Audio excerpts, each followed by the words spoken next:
बिस्मिल्लाहिर्रहमानिर्रहीम। तमाम first year class के स्टूडेंट, जैसे कि आज हम डिस्कस करेंगे 4.2 के question number 8 to 13। Sequence and series chapter का नाम है और इससे पहले हम 4.1 और 4.2 दोनों एक्सरसाइज आपको करवा चुके हैं। प्लेलिस्ट में वीडियो आपको मिल जाएगी और कंटिन्यू करते हैं। इसको क्वेश्चन नंबर 8 है और यहाँ पे कहा जा रहा है कि अच्छा, इसको स्टार्ट करने से पहले एक बात मैं आपको बताता चलूँ कि हमारे बुक में जो है वो एक्सरसाइज के अंदर 2 टाइप्स के क्वेश्चंस होते हैं और प्रोफेशनल्स क्लासेस यानी कि मास्टर वगैरह के अंदर हमारे पास मैथ्स के जो क्वेश्चंस दिए जाते हैं वो एक्सरसाइज और प्रॉब्लम करके दिए जाते हैं। एक्सरसाइज आप नॉर्मली कह सकते हैं कि जो नंबर्स का हो, जो बात हमें समझ में आ रही हो। लेकिन प्रॉब्लम्स के अंदर क्या होता है कि वही जो नंबर्स हैं, जैसे कि एपी में हर पहली दूसरी तीसरी टर्म का डिफरेंस सेम होता है, यानी कि नंबर्स होते हैं। लेकिन वही चीज़ अगर आपको एबीसी में दे दें, आपको एक्स वाई जेड में दे दें, आपको वेरिएबल्स में दे दें, तो वो तमाम क्वेश्चंस आपके प्रॉब्लम्स वाले क्वेश्चंस कहलाते हैं। तो लेकिन इंटर लेवल तक वो ऐसा हिसाब किताब बुक्स में नहीं है। लेकिन मैं आपको बता रहा हूँ कि क्वेश्चन नंबर इससे पहले भी जो गालिबन था या फिर 8 से 13 तक तमाम क्वेश्चंस आपके प्रॉब्लम क्वेश्चंस कहलाएंगे। और प्रॉब्लम का लफ्जी मतलब भी है कि जो इतनी आसानी से समझ में नहीं आते, थोड़ा सा इसमें प्रैक्टिस कर करके इसको करना पड़ता है। तो अब स्टार्ट करते हैं। और वही जैसे कि बात की कि इन्होंने क्वेश्चन में ए बी सी दिया है और कहा है कि ए जो है वो आपकी एल्थ और बी जो है एम और इसी तरह सी जो है वो आपकी एंथ टर्म है और एपी में है, ये एपी है। तो शो दैट, अब क्या है कि इसके अंदर चंद पार्ट्स दिए गए हैं और इस टाइप का पहले वाली बुक में भी क्वेश्चंस थे, वेरिएबल डिफरेंट है। और यहाँ पे हमें एक मतलब प्रूफ का एक क्वेश्चन दिया गया है जिसमें राइट हैंड साइड पे 0 है। तो अब हमें लेफ्ट हैंड साइड को ऐसा लेके चलना है कि यहाँ पे 0 आना चाहिए। अब जैसे कि इन्होंने कहा हुआ है कि ए बी सी एल्थ एम और एंथ टर्म है, उसी के मुताबिक जो हमारे पास फॉर्मूला टर्म का होता है, फॉर्मूले के मुताबिक हमारे पास जो है वो ए जो है एल्थ टर्म, बी जो है एम और सी जो है एन टर्म है। और हमने इस में एक लेफ्ट हैंड साइड है, एक राइट हैंड साइड है। तो हमने जो है इसमें फॉर्मूला टर्म वाला अप्लाई करते हुए दिखाया। लेकिन ये याद रहे कि हमने ए वन कर दिया है यहाँ पे।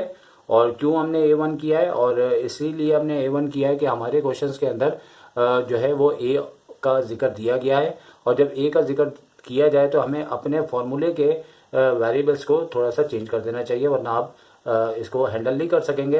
क्योंकि ये क्वेश्चन में अगर आपको ए दिया जा रहा है और फॉर्मूले में भी ए आ रहा है, तो वो दोनों ए जो है वो सेम नंबर को रिप्रेजेंट कर जाते हैं, जो कि गलत है। इसकी एक सिंपल सी मिसाल है कि एक घर में अगर 3 भाई पैदा होते हैं, किसी का नाम एक जैसे 2 बच्चों का नाम नहीं होता, ठीक है ना। तो इसी तरह ये क्वेश्चंस के अंदर अगर एक वेरिएबल का जिक्र हो और दूसरा वेरिएबल भी वही दे दे, तो हमें फॉर्मूले को ही चेंज करना पड़ता है। फॉर्मूले के अलावा जो है क्वेश्चन को चेंजिंग नहीं की जा सकती।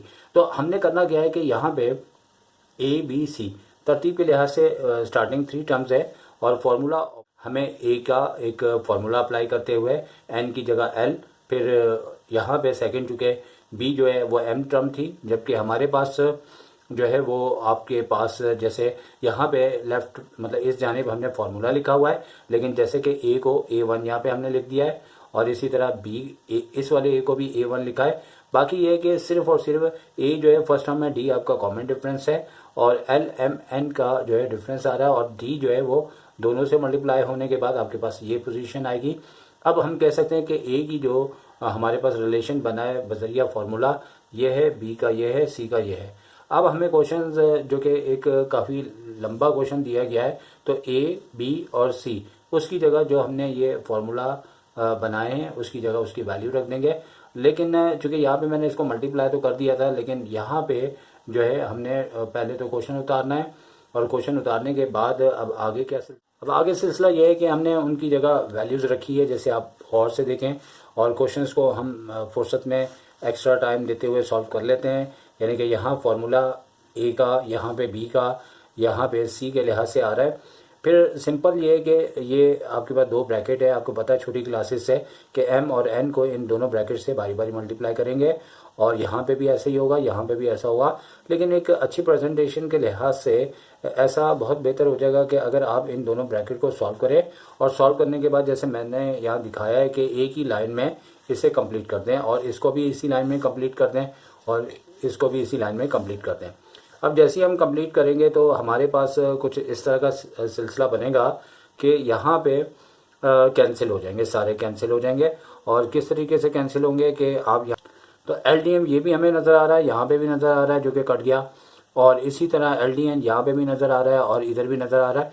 तो अब यहाँ पे मैंने कटिंग करता तो काफ़ी गंदगी पैदा हो जाती, लेकिन यहाँ पे सब ने कैंसिल हो जाना है और रिज़ल्ट ज़ीरो आ जाएगा। और इसी तरह आप अपने बकिया के पार्ट्स को आप स्क्रीनशॉट ले यहाँ पे वही बात है, उसी तरह की बात है, और करना यहाँ पे टाइम को यूज़ करने के बराबर है। तो यहाँ पे इसकी मैं वीडियो बना रहा हूँ, आप इसको स्टिल करें या फिर स्क्रीनशॉट ले लें। और चूँकि मेरे इस चैनल का मकसद ही ये है कि जब आप किसी भी जगह पढ़ रहे हैं, अगर आपके आंसर्स नहीं आ रहे तो आप किए हुए से भी आंसर अपने मैच कर सकते हैं, और हमें एक शॉर्ट वीडियो बनाने का भी मौका मिल जाता है। और हमारे लिए ये शॉर्ट नहीं होती, लॉन्ग ही होती है, जो कि पहले इस क्वेश्चन को अगर ज़ाहिर सी बातें हम सॉल्व करते हैं तो वीडियो से हट के करते हैं, इसमें कई दफ़ा छोटी मोटी मिस्टेक्स भी हो जाती हैं। और अब इसके बाद आगे चलते हैं, हमारे पास है वो क्वेश्चन नंबर 9 है, और क्वेश्चन नंबर 9 में भी आपको वेरिएबल का इस्तेमाल दिया है कि 1/a, 1/b, 1/c are in AP, और आपको यहाँ पे जो है प्रूफ करना है b is equal to 2ac/a+c। अच्छा, ये जो है बाय मिस्टेक लिखा हुआ है, इसको आप ना कंसीडर कीजिएगा, लेकिन ये यहाँ पे एक फार्मूला है जो कि आपकी एक्सरसाइज 4.3 में यूज़ होगा।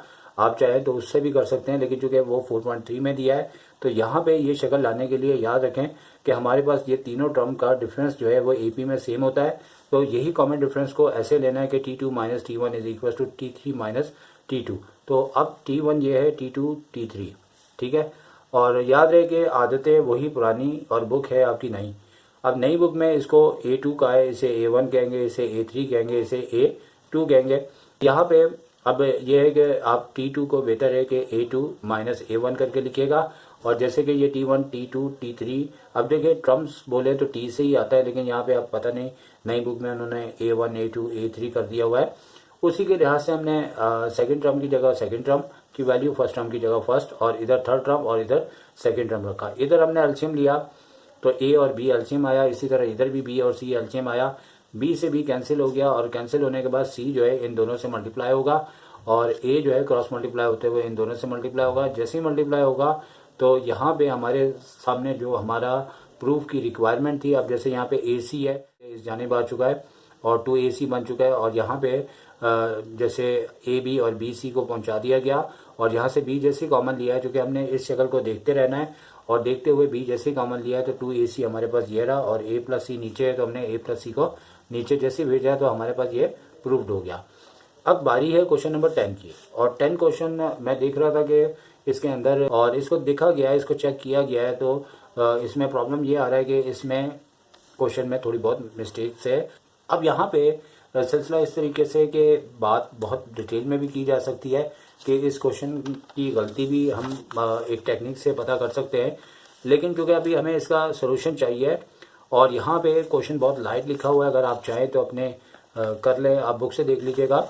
यहाँ पे 1/a माइनस बी की जगह 1+b होना चाहिए, फिर ये क्वेश्चन आपका हो जाएगा 1/b+c, इसी तरह 1/c+a।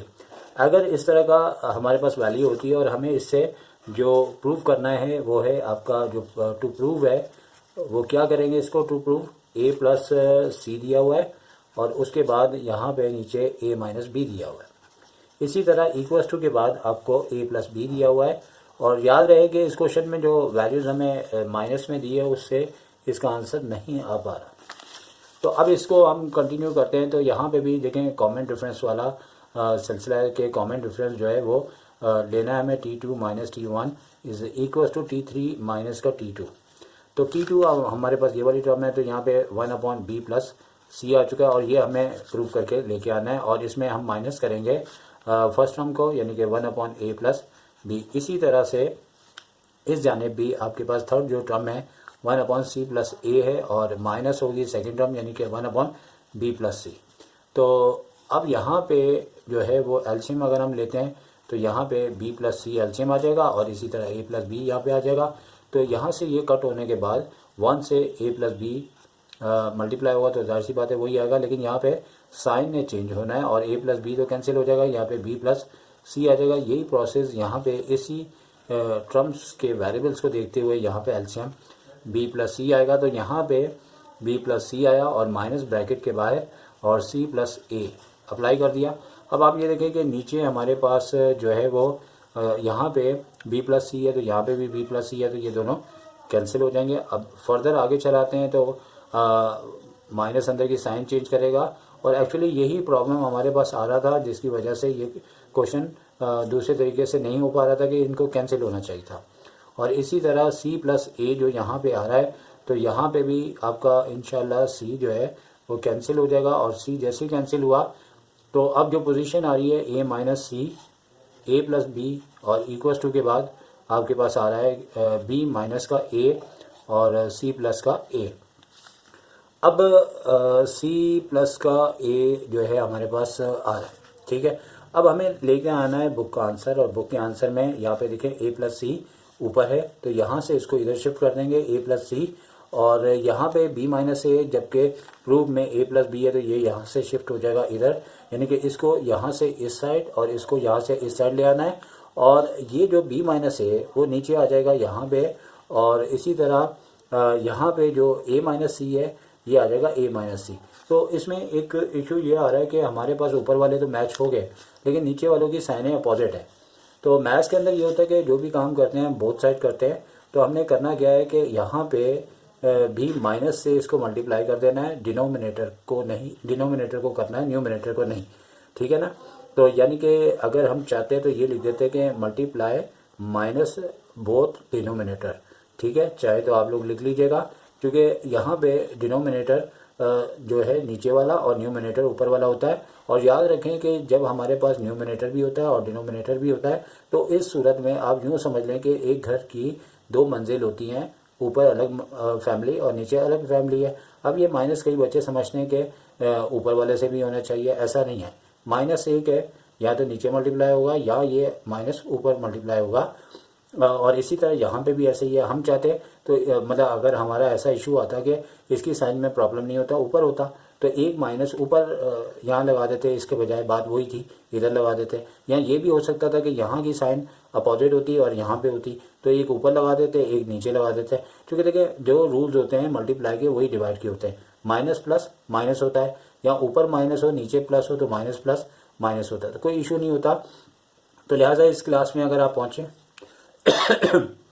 तो आपका बेसिक काफ़ी अच्छा होना चाहिए, और यकीनी तौर पे वो बच्चे माइनस का ए तो प्लस का हो गया और ये माइनस का भी हो जाए।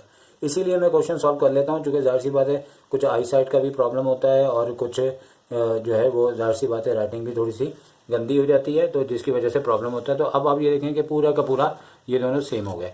तो एक बुक के अंदर जो मेरी नज़र से थोड़ा क्वेश्चन मुझे गलत लग रहा है, बाकी हो सकता है कि कोई और टेक्निक ही हो उसकी, लेकिन बहरहाल वक्त के साथ साथ ये चीज़ें बेहतर हो जाएंगी और वाज़ेह हो जाएंगी।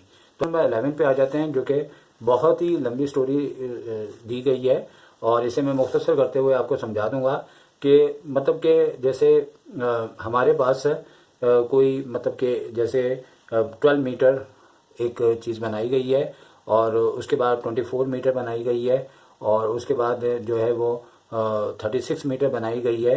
तो मतलब क्या बनाई गई है वो आप क्वेश्चन पढ़ेंगे तो आपको समझ में आ जाएगा। और यहाँ पे आपने सिर्फ ये देखना है कि भाई बिल्कुल सिंपल टेक्निक है, और मैंने क्वेश्चन भी जानबूझ के इस तरह से आपके सामने पढ़ा है कि क्वेश्चन में जो कहानी दे हमारे पास एपी में डिफरेंस सेम होते हैं। अब आप देखें कि 12 मीटर फिर 24 मीटर फिर 36 मीटर है, तो वो कहता है कि जो 8 टाइम हम इसी तरह से काउंटेबल करेंगे इसको, ठीक है, इस ऑब्जेक्ट को करेंगे, इसके ऊपर वर्किंग करेंगे, तो वो कितने मीटर की होगी। तो अब आपको फर्स्ट हमको ए को आपने चूँकि फर्स्ट आपको 12 मीटर दिया है तो 12 ले लेंगे, यूनिट लिख दें तो बेहतर है। फिर उसके बाद आपको यानी कि इस जगह पे अगर आप चाहें तो 12 और 24 फिर उसके बाद 36 इस तरह से सिलसिला दिया हुआ है, और आपसे 8 टाइम पूछा गया है कि क्या होगा।